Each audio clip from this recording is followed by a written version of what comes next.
व्याधि महारथो जायतान् धेनुर्भो नड न संभवाय मयो भवाय भवाय संभवाय संभवाय भवाय शंकराय शंकराय मयो भवाय संभवाय संभवाय मयो भवाय शंकराय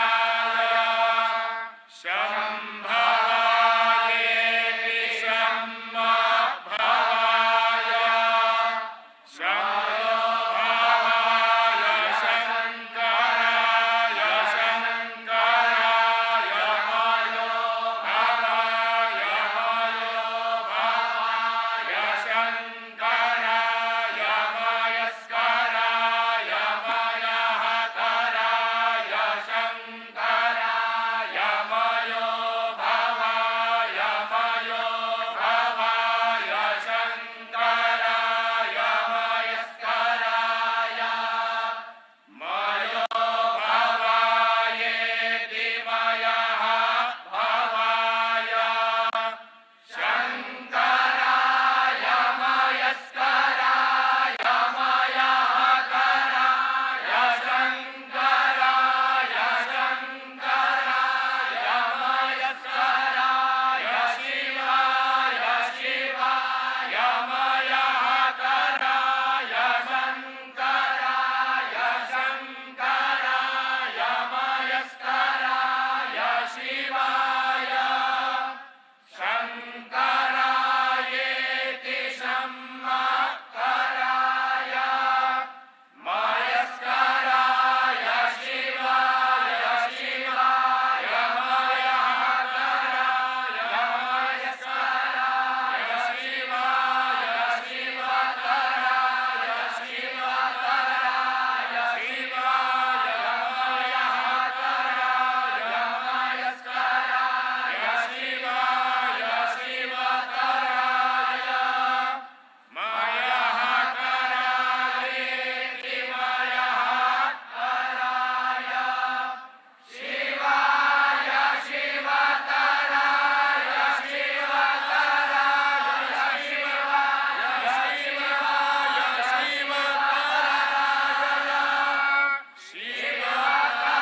शिवतरायेति शिवतराय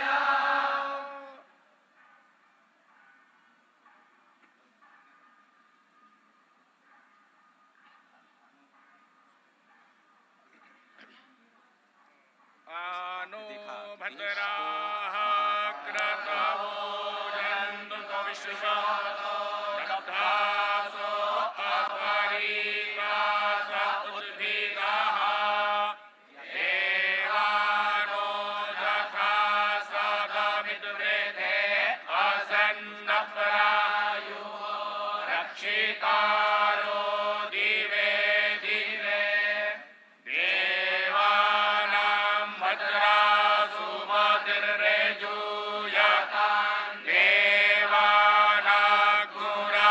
देवानाग्मुराभिरभिनो निवर्ततां माम्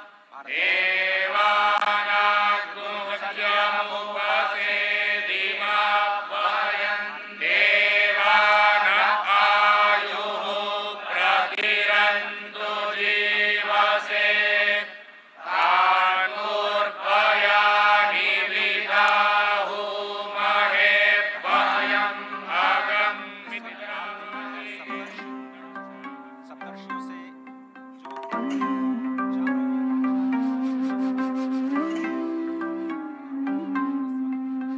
अवन्तिकायां निहितावतारं मुक्तिप्रदानाय च सज्जनानाम् अकालमृत्युः परिरक्षणार्थं वन्दे महाकालमहासुरेशम्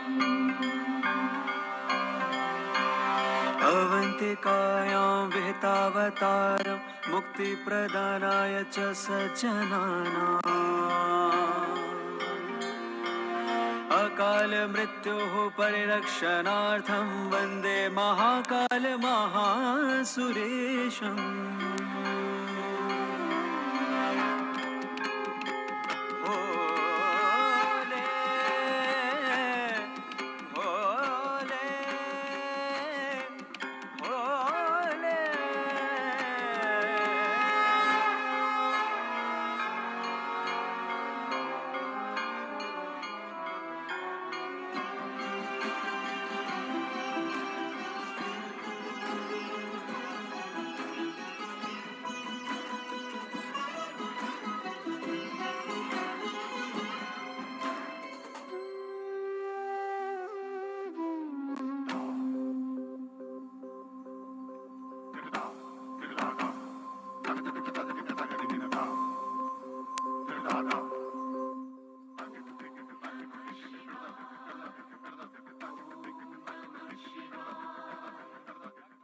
महर्षि जमदग्नि जो सप्तर्षियों में से एक, महर्षि गौतम, महर्षि जमदग्नि, उसके बाद महर्षि विश्वामित्र, जिन्हें कहा जाता है कि वो गायत्री मंत्र के दृष्टा हैं और आनुवांशिक विज्ञान और अस्त्र शस्त्र की विद्या के ज्ञाता, और यही भारत जिसे पहले विश्व गुरु के नाम से जाना जाता था। उसके बाद महर्षि भारद्वाज जो स्वयं देवगुरु बृहस्पति के पुत्र हैं, ऋग्वेद के 6ठे मंडल के दृष्टा हैं, और भारद्वाज स्मृति, भारद्वाज संहिता और जो विज्ञान शास्त्र है उसके रचयिता हैं। साथ ही महर्षि अत्रि जो कि ब्रह्मदेव के नेत्र से उत्पन्न है, ऋग्वेद के 5वें मंडल के दृष्टा और वनवासी श्री राम के मार्गदर्शक। और अत्रि, इस वक्त आप जो तस्वीरें देख रहे हैं ये महाकाल पथ की तस्वीरें, जिसमें इस वक्त मंडपम जिसे कहा जाता है, और ये बहुत ही अत्यंत मनोहारी दृश्य त्रिपुर वध का। त्रिपुर एक महान दानव जिसे भगवान श्री शिव ने एक ही बाण में त्रिपुरासुर का वध किया, और इस रथ का संचालन स्वयं श्री ब्रह्मा जी ने किया था। ये इस अत्यंत मनोहारी दृश्य के माध्यम से आपको त्रिपुर वध की जो कथा है वो आप तक पहुंच रही है। बेहद विहंगम मनोहारी दृश्य, जैसा कि आपने कहा, इससे पहले हमने देखा कि सप्तऋषियों के दर्शन किए, त्रिपुरासुर संहार का जो संकल्प भगवान शिव ने लिया था उसके उन्होंने दर्शन किए। और इस समय प्रधानमंत्री नरेंद्र मोदी सप्तर्षि मंडल में ही हैं, जहां पर, और साथ ही साथ इस पूरे अगर देखें महालोक को तो अलग अलग क्षेत्रों में 900 मीटर से ज़्यादा ये लंबा विस्तीर्ण क्षेत्र है, जहां पर अलग अलग शिव पुराण से संबंधित जो कथाएं हैं उनका लोकार्पण किया गया है। त्रिपुर सुर संहार की अगर कथा की बात करें तो ब्रह्मा ने जब ताड़कासुर के तीनों पुत्रों को 3 पुर दे दिए और त्रिपुर राक्षस असुर के रूप में जाने लगे, और जब उनसे समूची मानवता क्लांत हो गई, तो ये दृश्य इस समय देख रहे हैं कि प्रधानमंत्री नरेंद्र मोदी उसका अवलोकन कर रहे हैं। तो उसे मोक्ष प्रदान करने के लिए एक विशेष रथ के रूप में और विशेष अस्त्र के रूप में त्रिपुरासुर संहार करने के लिए भगवान शिव ने अवतार लिया, जिसमें उनके रथ के रूप में, सारथी के रूप में स्वयं ब्रह्मा थे, सूर्य और चंद्र जिसके पहिए थे, मेरु पर्वत उनकी धनुष थी, सर्पराज वासुकी उनकी प्रत्यंचा थे, अग्नि वायु विष्णुदेव और यमदेव उनके बाण थे, और सबसे बड़ी बात, इस दुष्कर और दुसाध्य कार्य के लिए भगवान शिव ने उज्जैन का ही चयन किया। इस समय प्रधानमंत्री नरेंद्र मोदी महाकाल के लोक का वो दृश्य देख रहे हैं, और इस समय पहुंचे हैं नवग्रह में। नवग्रह में प्रधानमंत्री नरेंद्र मोदी इस समय देख रहे हैं। भारतीय अगर गणना परंपरा, पंचांग परंपरा की अगर बात करें तो भारत में 9 ग्रह माने गए हैं। हमारी सनातन संस्कृति में ये 9 ग्रह हैं: सूर्य, चंद्र, मंगल, बुध, गुरु, शुक्र, शनि, राहु और केतु।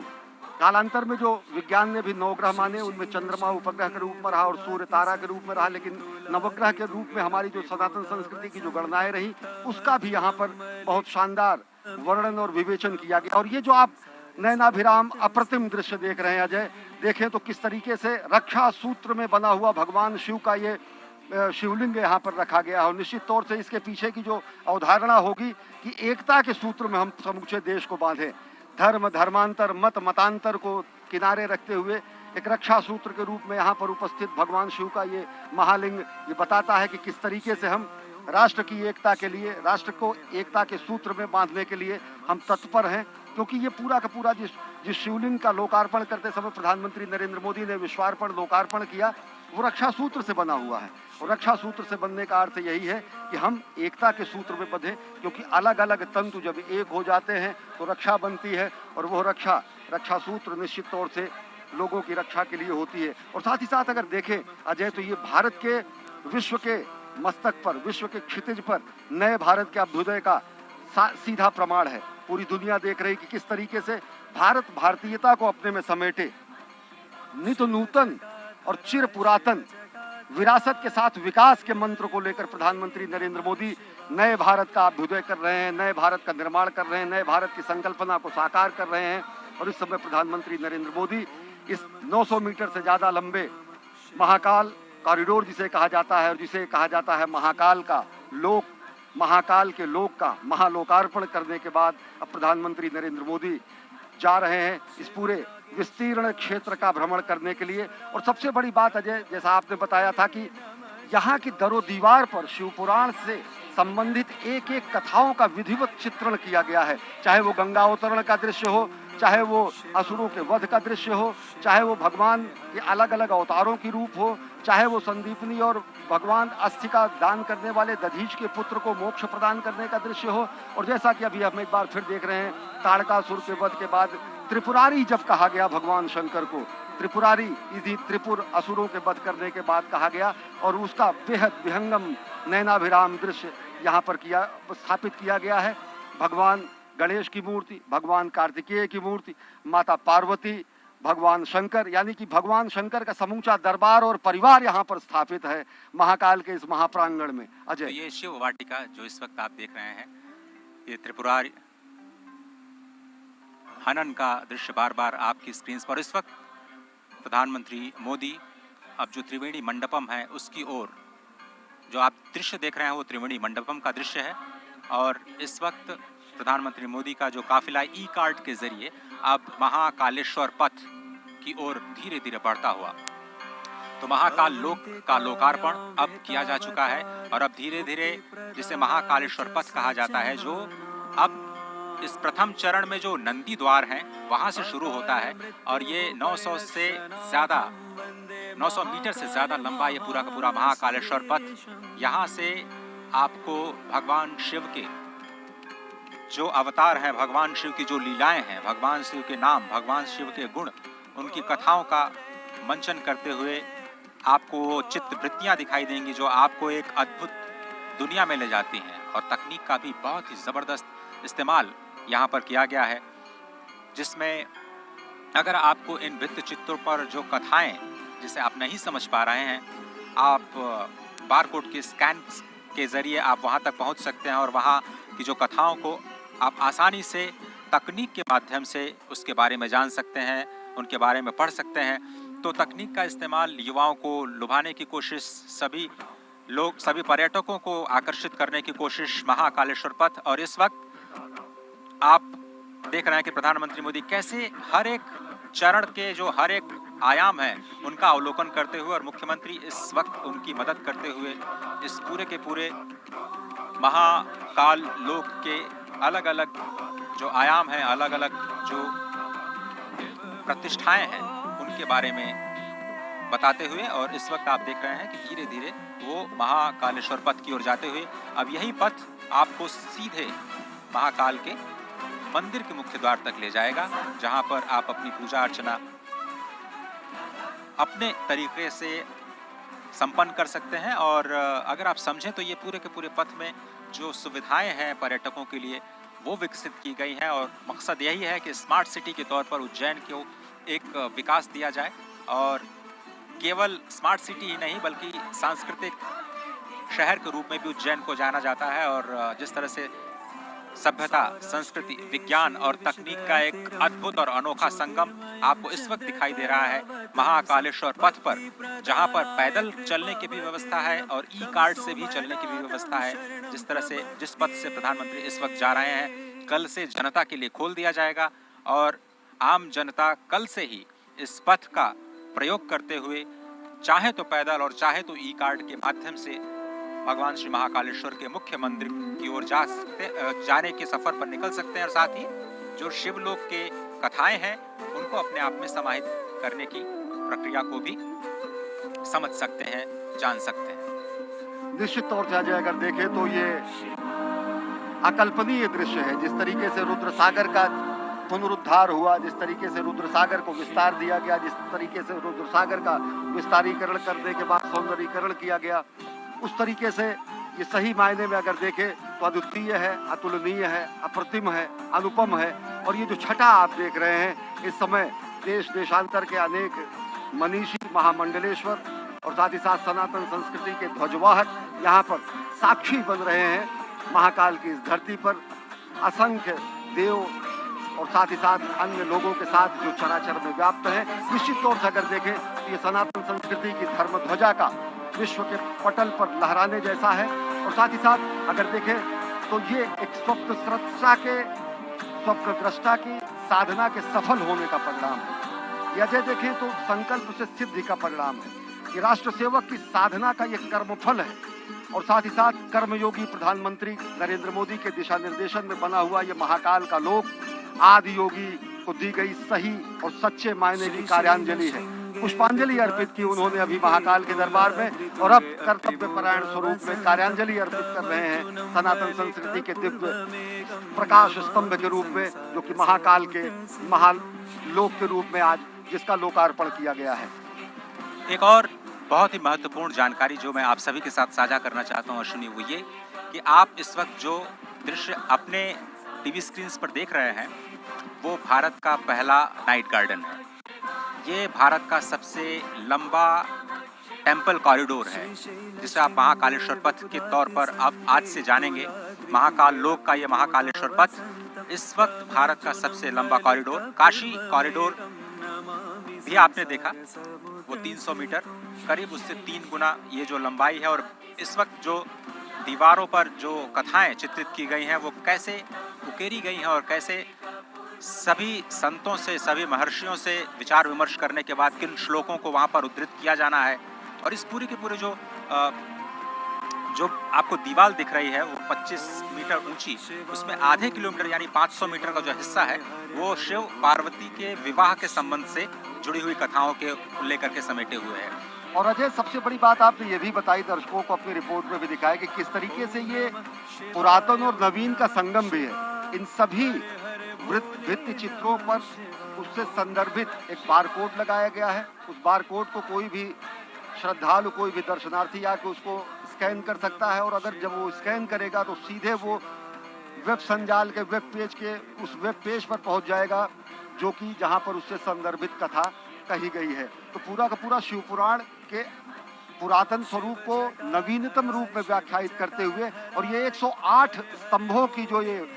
वलयावली है, जो ये अहोरात्र चलने वाला महायज्ञ जैसा है, जो असंख्य दीपों से सुसज्जित इस समय उज्जैनी है, निश्चित तौर से अगर इसका साक्षी बनने के लिए हम, आप और साथ ही साथ ये समूचे सनातन संस्कृति के लोग धन्य हैं, क्योंकि ये एक तरीके से कायांतरण है। ये महालोक का निर्माण समूचे उज्जैन और उस परिसर का कायांतरण है, रूपांतरण है, जो नयनाभिराम स्वरूप में आप देख रहे हैं। अजय, स्वागत है आप सभी का भारत के पहले नाइट गार्डन में। इस वक्त जो आप तस्वीरें देख रहे हैं श्री महाकाल लोक के नाइट गार्डन में भगवान शिव की लीलाओं पर आधारित ऐसी 190 मूर्तियां स्थापित की जानी हैं। 2 चरणों में ये कार्यक्रम संपन्न होना है। अभी तो सिर्फ पहला चरण पूरा हुआ है। स्मार्ट सिटी परियोजना के तहत उज्जैन को विकसित करने की ये जो योजना है उसके दूसरे चरण का कार्य मार्च 2024 तक पूरा होने की संभावना, उम्मीद जताई जा रही है। जैसा कि अभी आपने सुना,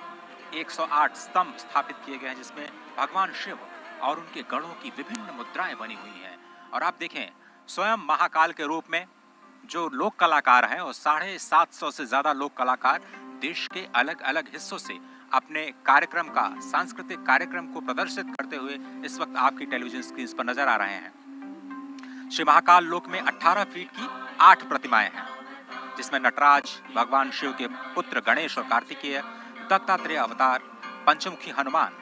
चंद्रशेखर महादेव की कहानी, शिव और सती और समुद्र मंथन जैसे विहंगम दृश्य शामिल हैं। उसके बाद थोड़ी सी उससे कम ऊंची 15 फीट की जो प्रतिमाएं हैं उनकी संख्या 23 है, जिसमें आपको शिव के तांडव नृत्य का एक तरह से अवलोकन करने को मिलेगा। और ये जो आप देख रहे हैं मूर्ति, वो भगवान शिव के विवाह की जो झांकी है वो दिखा रही है। और इसके साथ ही जो मध्य प्रदेश की पारंपरिक लोक कला है, कैसे आप अध्यात्म के जरिए अपने आप को जोड़ पाते हैं, वो इसमें शिव नृत्य और शिव के विवाह के जो प्रसंग हैं उनके माध्यम से भगवान शिव के लोक में आपको ले जाने की तैयारी करता हुआ ये महाकाल का लोक, जिसमें आप शिव नृत्य के साथ साथ 11 रुद्र, उनके महेश्वर अवतार, भगवान शिव के अघोर अवतार, ये आप देखें। विषपान, अमृत मंथन के बाद जो विषपान के दृश्य हैं वो आपको दिखाई दे रहे हैं। साथ ही जो अघोर अवतार के साथ साथ काल भैरव, शरभ भैरव, खंडोबा अवतार और वीरभद्र द्वारा किया गया जो दक्ष वध है, उसकी भी मूर्तियां आपको यहाँ पर स्पष्ट तौर पर दिखाई देंगी। शिव बारात आपने देखा, उसके बाद मणिभद्र अवतार, भगवान श्री गणेश और कार्तिकेय के साथ जो पार्वती, जिसका जिक्र हमारे साथी अश्विनी जी कर रहे थे कि शिव वाटिका का निर्माण किया गया है। तो यहाँ पर 4 वाटिकाएं बनाई गई हैं, जिसका हम आपको लगातार उसके बारे में बताते रहेंगे। और इस महाकाल लोक में 11 फीट की 17 प्रतिमाएं स्थापित की गई हैं, जिसमें प्रवेश द्वार पर आपने देखा भगवान श्री गणेश, उसके बाद अर्धनारीश्वर, अष्ट भैरव, ऋषि भारद्वाज, वशिष्ठ, विश्वामित्र, गौतम, कश्यप, जमदग्नि, जो आपने सप्तर्षि के जो मूर्तियां देखी वो शामिल हैं। बहुत ही अद्भुत जो प्रतिमाओं का दर्शन और उसके साथ साथ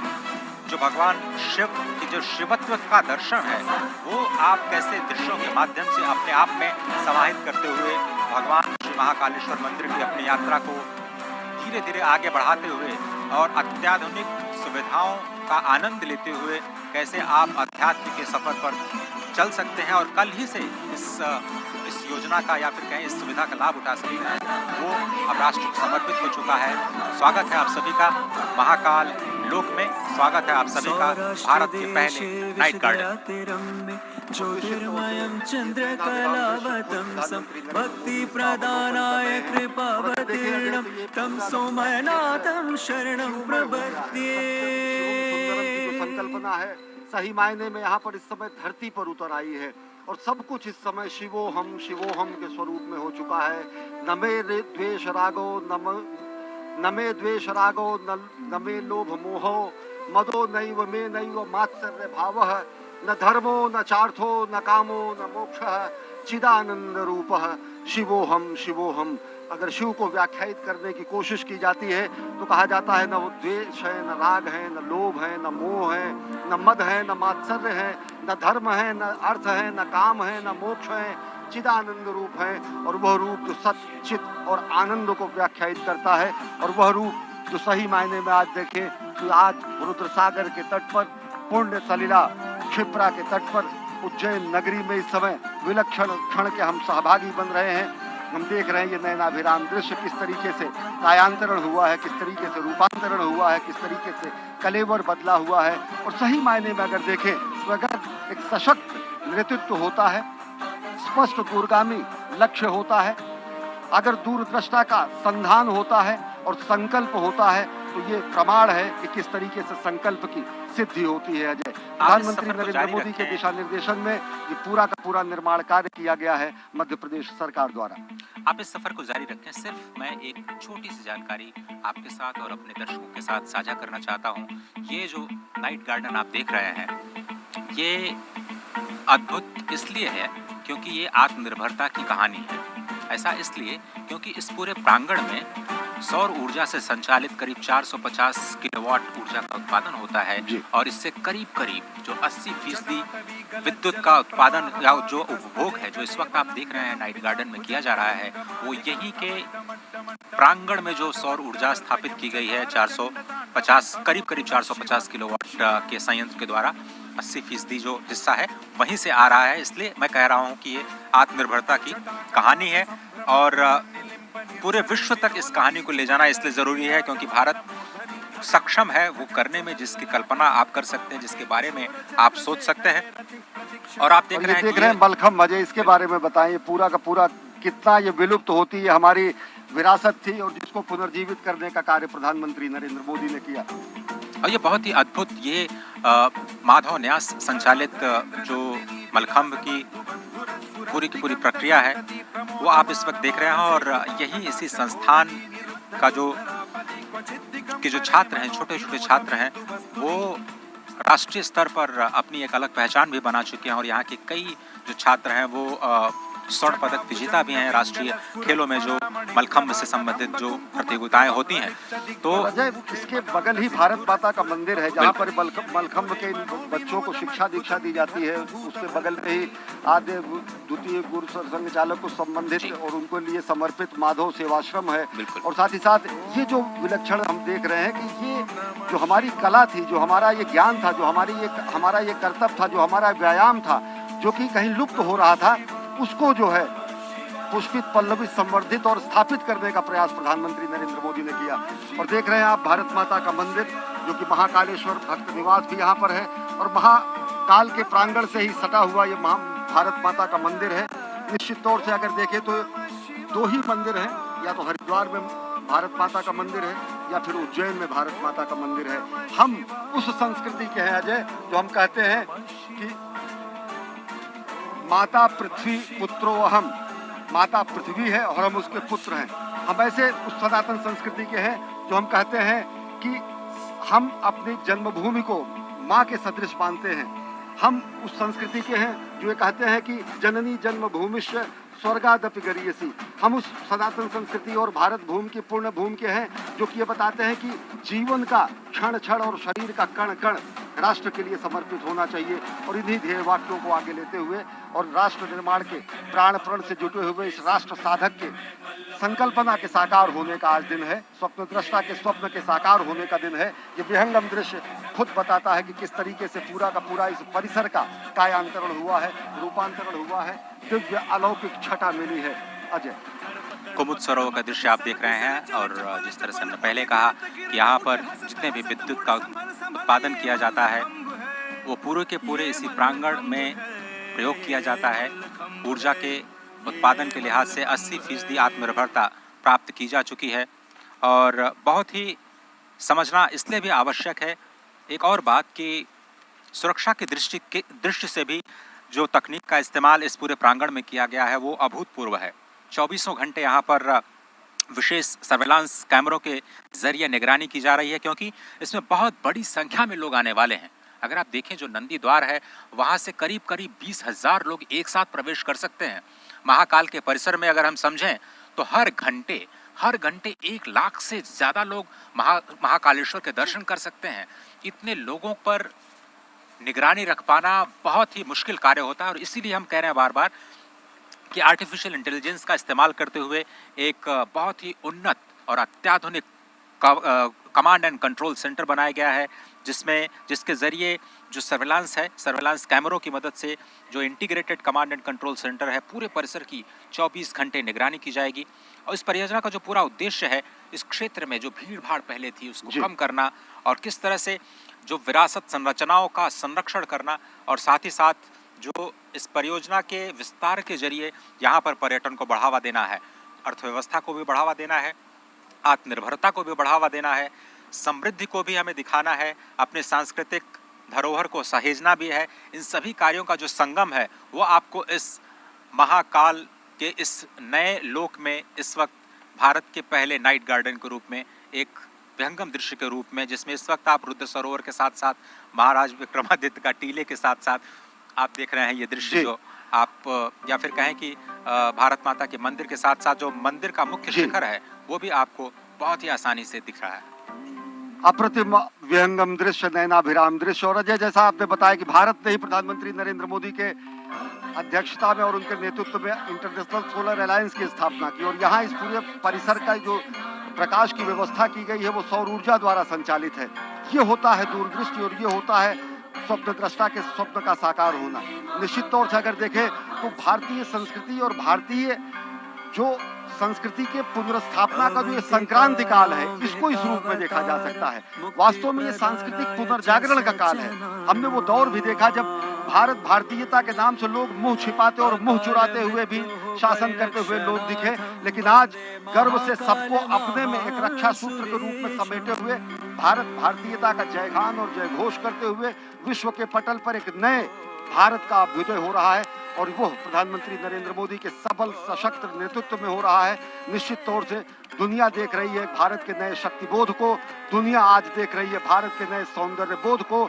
दुनिया देख रही है आज भारत के नए अभ्युदय को। और निश्चित तौर से अगर देखें तो भारत भारतीयता को भारत भारतीयता को किसी धर्म विशेष के रूप में नहीं व्याख्यायित किया जा सकता है। भारत भारतीयता को किसी एक रूप में नहीं व्याख्यायित किया जा सकता है। स्पष्ट तरीके से कहा गया है, उत्तरे हिमालयश्च दक्षिणे, जो उत्तर में हिमालय है और साथ ही साथ दक्षिण में जो हमारी स्थिति है महासागर के दक्षिण में और हिमालय के उत्तर में जो समूची धरा है वो धरा भारत और भारतीयों की धरा है। ये